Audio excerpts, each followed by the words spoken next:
jiital ci nuyoo bi honorable député maire Moustapha Mbeng le futur chef du département de Keur Massar di nuyu monsieur Makhtar Mbeng maire de la commune sud de Keur Massar ñun duñu wax futur sax tàmm ñu koy wax dañuy dem direct teg ci baaraam bi dut baaraam di nuyu aussi waa Benno Bokk Yaakaar bi di nuyoo bi maa ngi ciy teg ci loxo monsieur Souleymane Seye porte-parole Benno Bokk Yaakaar de Keur Massar di nuyu aussi Benno Bokk Yaakaar bi di nuyu sunu jigéen la coordinatrice de UDSA Ami Sène mi nga xamante ne mi ngi ci Benno Bokk Yaakaar bi mi ngi nii toog di nuyu aussi Ibrahima Cissé mi nga xamante ne moom mooy sunu conseiller dooleel jigéen ñun nag ñun ñooy waa dooleel jigéen TGV dooleel jigéen dañu nekk fii di dooleel askan bi di dooleel jigéen ñi depuis 2003 waaye ñu dolli ci nag TGV ndax lu waral TGV bi contexte bi moo ko laaj mooy travailler pour garantir la victoire de l'honorable député maire Moustapha Mbeng tey nag li ñu fi dajale comme ni ñu amee habitude di ko def tey ñu nekk ci sunu 17e édition ndax tey dañ fi toog ci cadre mouvement dooleel jigéen mouvement dooleel jigéen benn mouvement la bu nekk Alaaji Paate nekk fi depuis 2003 am ay këyitam yépp mu nekk un mouvement national nekk dans les 14 régions du Sénégal yépp nekk dans les 46 départements du Sénégal yépp parce que tey dañ ciy boole suñu 46e département bi nga xam ne mooy Keur Massar waaye yàlla def siège am nekk fii ci Diazaka école Diazaka Alaaji Paate bureau bi aussi implanté wu fii boobu ba tey ñu yàgg di def ay activités yoo xamante ne dooleel jigéen moo koy def di def ay formation yu module yu bari plus de 24 modules def nañ ko fii di def alphabétisation depuis 2010 du moins ba tey amul benn programme alpha buy am wàcc Dakar te waa dooleel jigéen duñ ci bénéficier wu mën naa ci citer BCI 2010 PENADJA Kawral PENADJA yi fi jaar yépp dañ ci am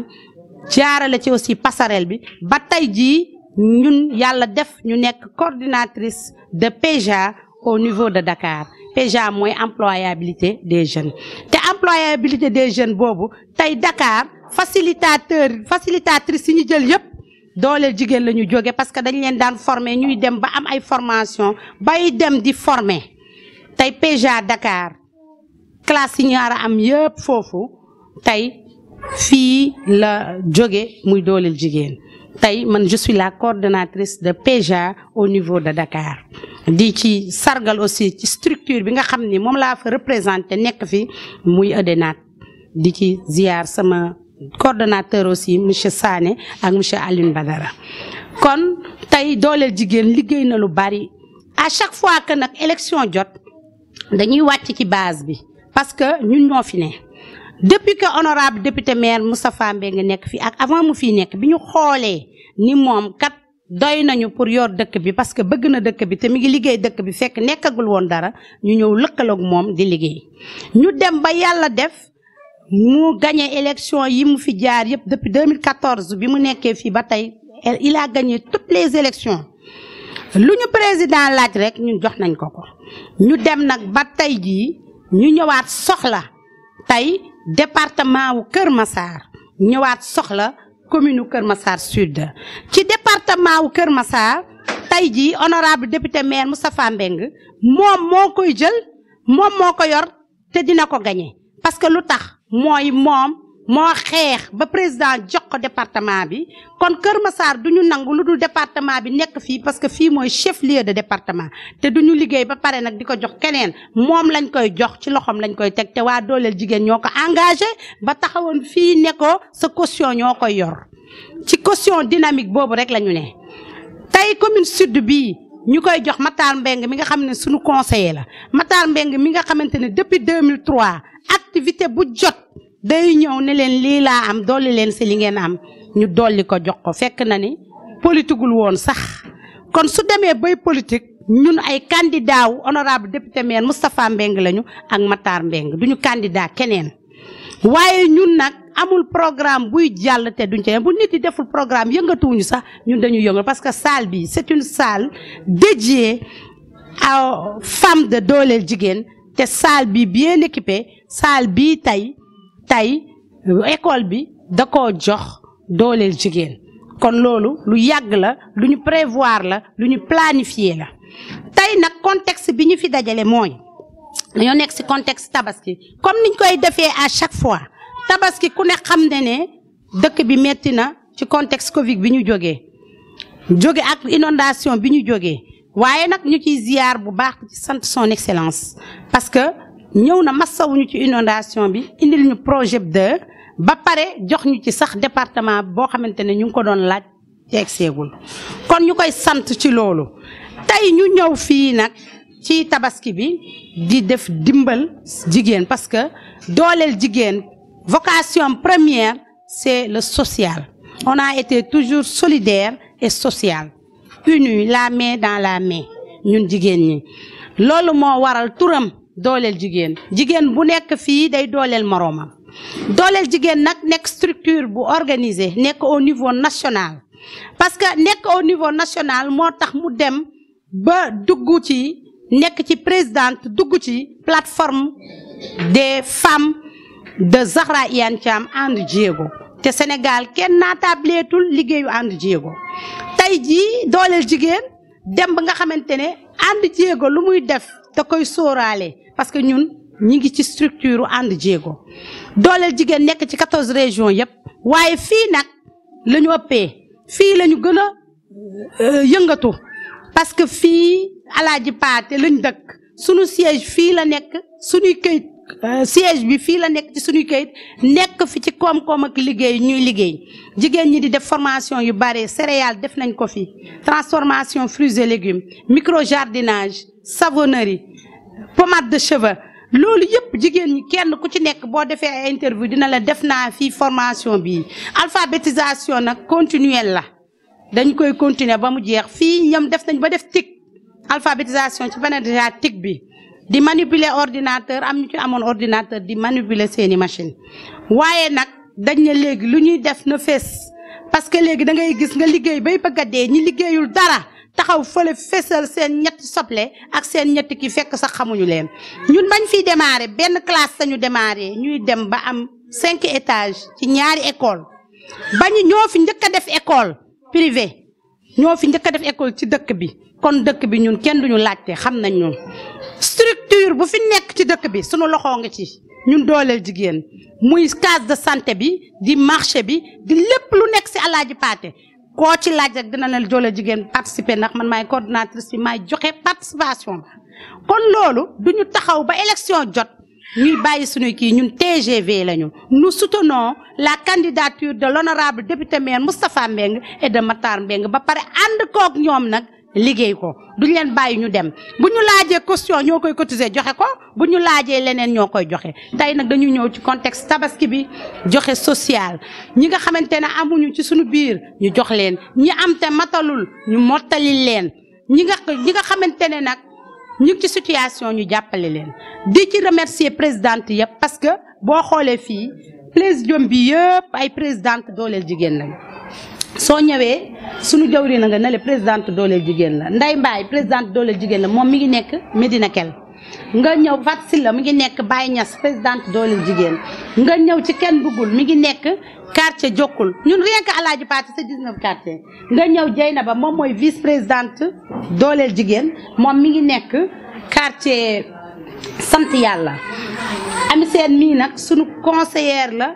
Benno Bokk Yaakaar la ñëw dama fi indi ñaari membre Benno Bokk Yaakaar benn bu góor ak benn bu jigéen pour ñu témoigner ak aussi ñu magnifier li ñuy def boo ñëwee sama gauche tey kii moom mi ngi dëkk Ndeye Fatou Diagne mi ngi dëkk Kër Mbay Fall xam nga Kër Mbay Fall bokkul ci sunu commune mais moom mooy présidente dooleel jigéen Mbay Fall nga ñëw ci amisis mi ngi nekk quartier Alimo ji ci Alaaji Paate nga ñëw ci Xadi Teñjan mi ngi nekk sant yàlla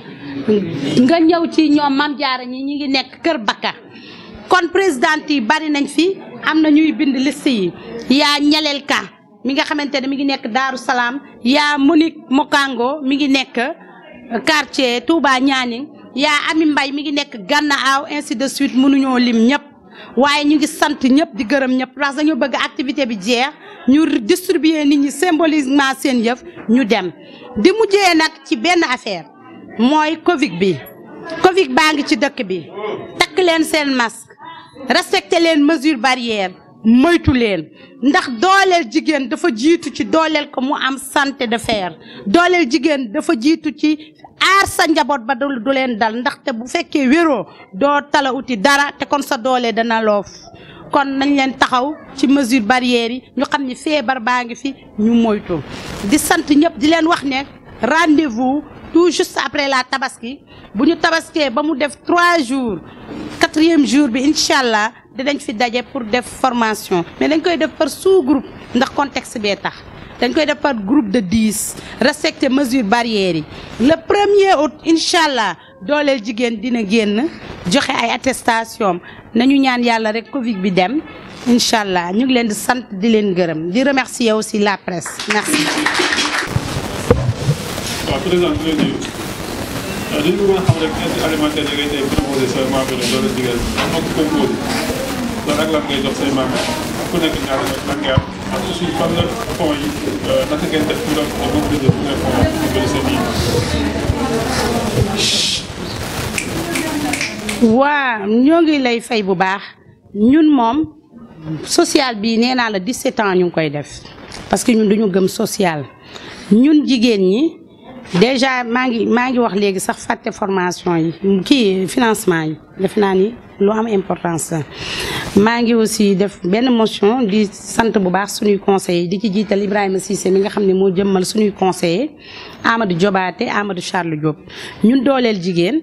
fii amul cotisation parce que ñun fi ñu nekk milieu bi ñu nekk milieu défavorisé la femmes yi seen doole jotul seen loxo jotul seen ginnaaw dañuy nekk ci marché bi di liggéey pour am dara te dooleel jigéen dafa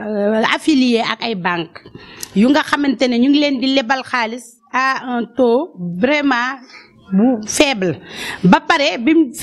taux bi faible na mais dañ leen a faciliter parce que banques yi en général boo demee dañ lay laaj ay garantie ay caution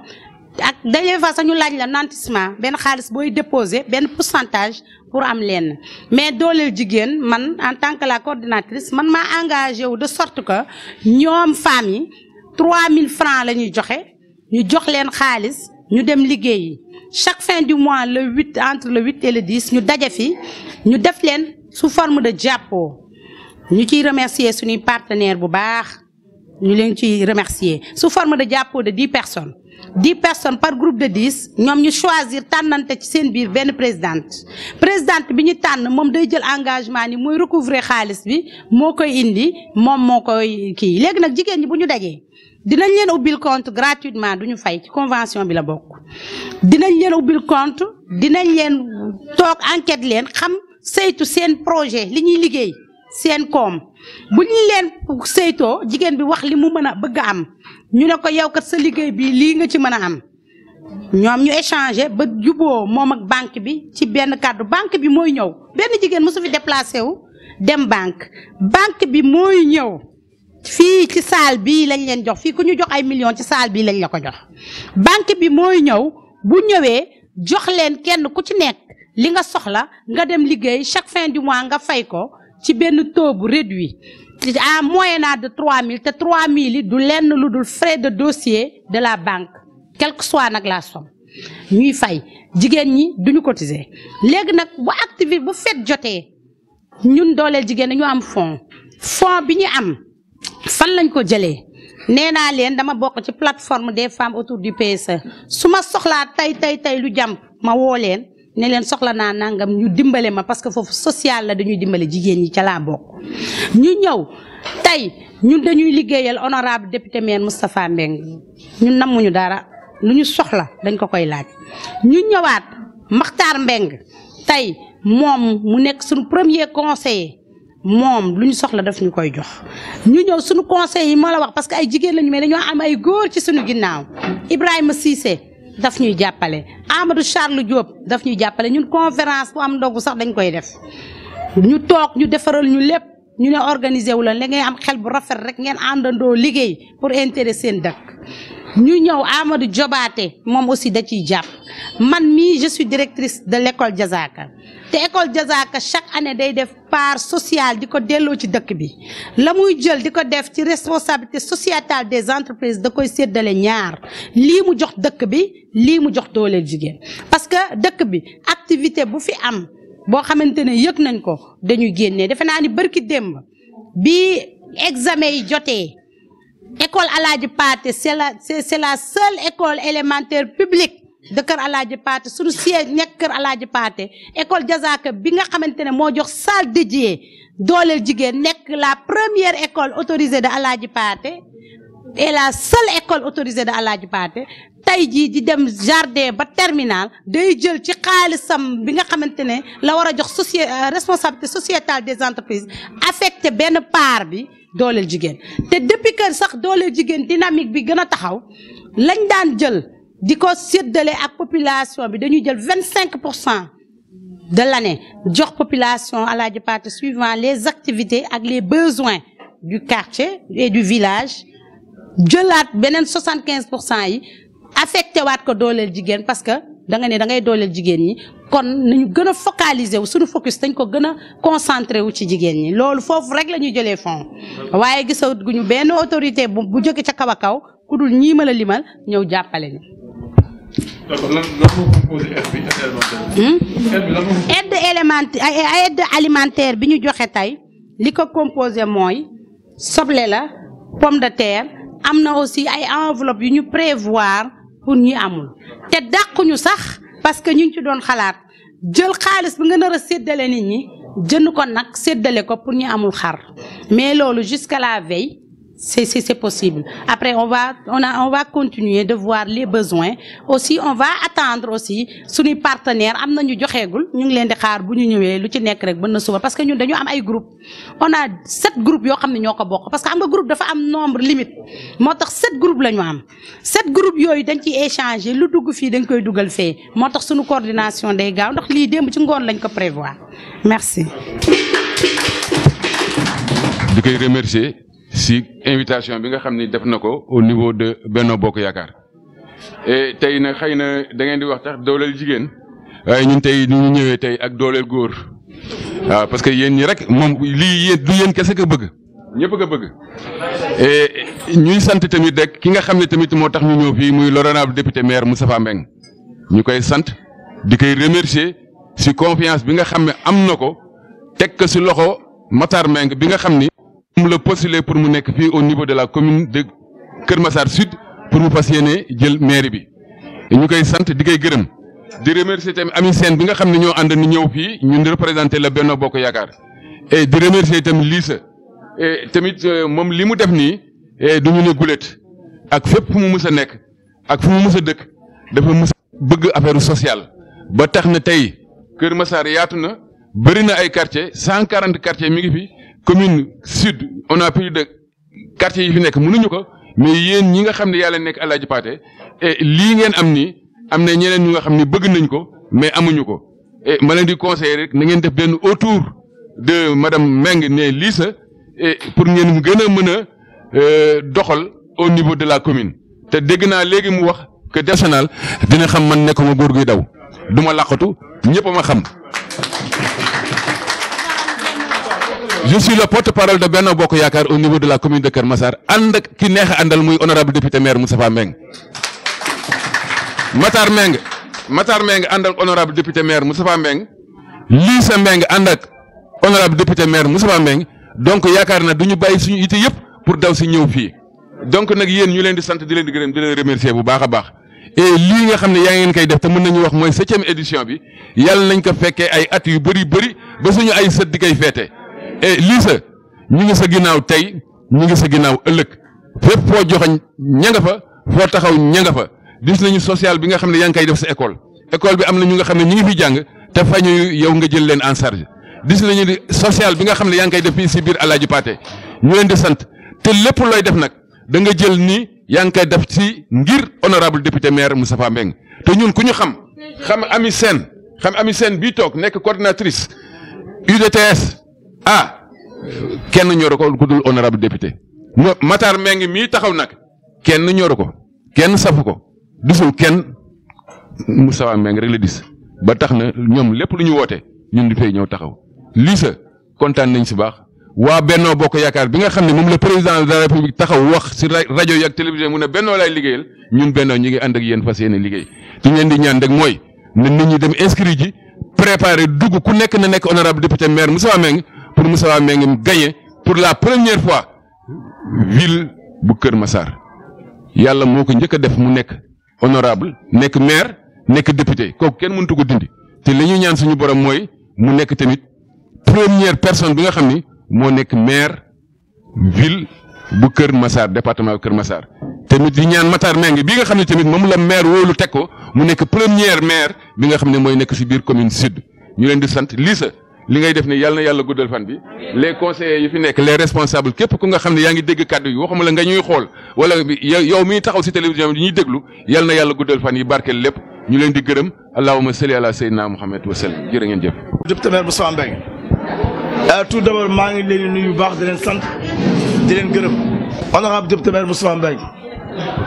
le premier député maire de Kër Massar mais également au niveau de la commune de Kër Massar bi xam ne dafa nekk département moom aussi moom rek mooy dégg député maire kon maa ngi koy nuyu di ko sant di ko gërëm ci taxawaayam